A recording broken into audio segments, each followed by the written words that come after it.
People pirate because it's easy to pirate. Sorry, the numbers have just got crazy. This was a big business, this was production.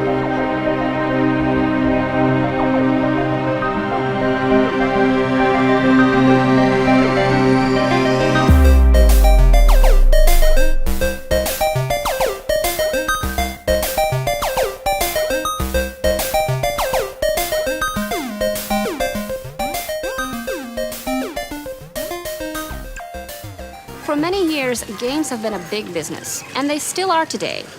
In 2012, the game industry had a total turnover of 256 million euros, selling a staggering number of 6.7 million games. This sounds like an extremely large number, but really this is the result of a decrease of 17% compared to the previous year. In 2013, the same number dropped again with 13.8%. One of the main reasons for this decline is piracy. So what does the future of the game industry look like? Let's have a look, shall we? Dino Dini also has previous experience in the game industry. He shares his stories with us. So yes, going back to the days of the home computer when people at school, children at school were actually making their own games and so on, piracy was already an issue. There were also companies making games, of course. But what would happen is that someone would buy the game and then they would copy it and then they distribute it to all the children at the schools in the playgrounds and so on. And so piracy has been an issue right from day one. And that's where things were tried in regards to copy protection.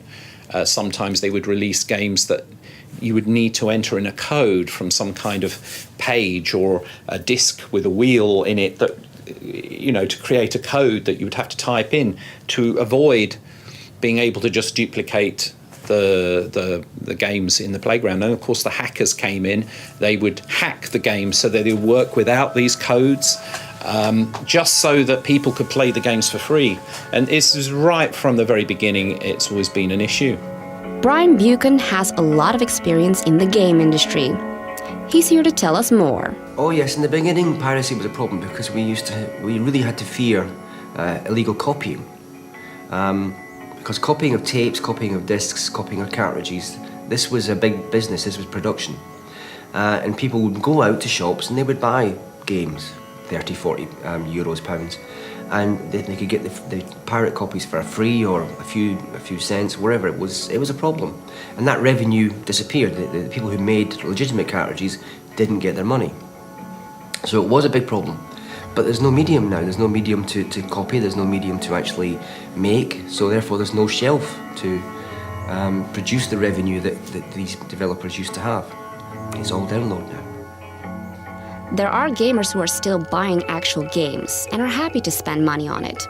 The prices might seem steep to some, but game production is not a cheap business. Making money in the games industry. I've experienced that in different levels.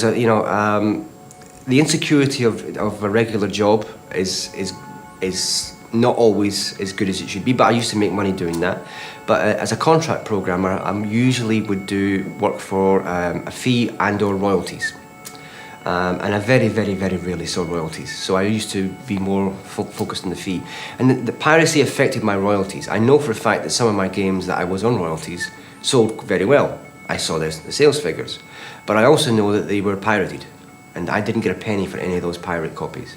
So in that sense, I was affected. And I could have been considerably richer. But, there's no way to tell how much richer. But piracy affected me in that sense. Certainly, I would have made more money with some of the games that I wrote when I had a royalty deal. Students from the NHTV in Breda studying game development are working hard on creating games for the future. You would expect these gamers to have a strong opinion about piracy, but surprisingly enough, 88% of those questioned by us admitted to downloading themselves. How is this affecting the industry? Dragan Blom, the owner of 4 games in Breda, tells us more. Je merkt wel dat de crisis is, om het zo maar te zeggen. Je merkt gewoon dat de mensen die normaal gesproken gewoon eventjes een spelletje kopen, dat die wat meer wegblijven. Maar de echte gamer, de hardcore gamer, die blijft gewoon komen als er nieuwe releases zijn. Dus je merkt wel een verschuiving in het casual gedeelte, ja. Although some game stores in the Netherlands have gone out of business because of the effect of piracy, 4Games has managed to keep its head above water. Ja, dat is wel grappig dat je het daarover hebt, want het hele thema illegaal downloaden, dat gaat een beetje aan me voorbij. Ik heb het idee dat het niet meer van vandaag de dag is. En dat je hebt zo'n breed prijsbereik, zeg maar, tegenwoordig met games. Dat je voor €1 al een game hebt op je iPad, bij wijze van spreken. Tot en met €100 voor de special editions. Dus het dampt een beetje het illegale downloaden in, denk ik. Persoonlijk hoor. Ja. Nee, als ik het moet vergelijken met vroeger, en dan heb ik het echt over de eind jaren 90, in PlayStation 1, PlayStation 2 tijdperk, toen was het wel echt een hot issue. Maar vandaag de dag heb ik niet het idee dat het heel erg leeft. In ieder geval niet in die maat als dat het toen deed. Game stores are still earning money. But how much money goes into the actual production of a game? Let's talk figures. The problem is that making a game it takes a lot of effort. And if you really want to have games with a kind of AAA look and feel to them, takes an awful lot of money. May not be realised exactly how big the budgets can get. When you take Grand Theft Auto, the last incarnation, I think the development budget on that was a quarter of a billion.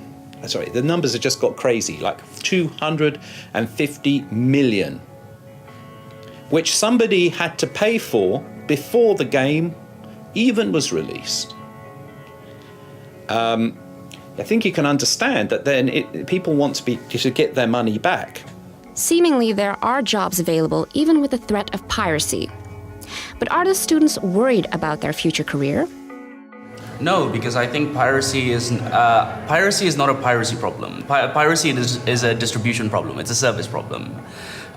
Because when people talk about piracy, people don't necessarily understand that really people pirate because it's easy to pirate, and people pirate because they don't necessarily understand the worth of these entertainment products. So I think if you provide the service, for example, we have digital distribution, so stuff like for games you have Steam, for TV shows you have Netflix.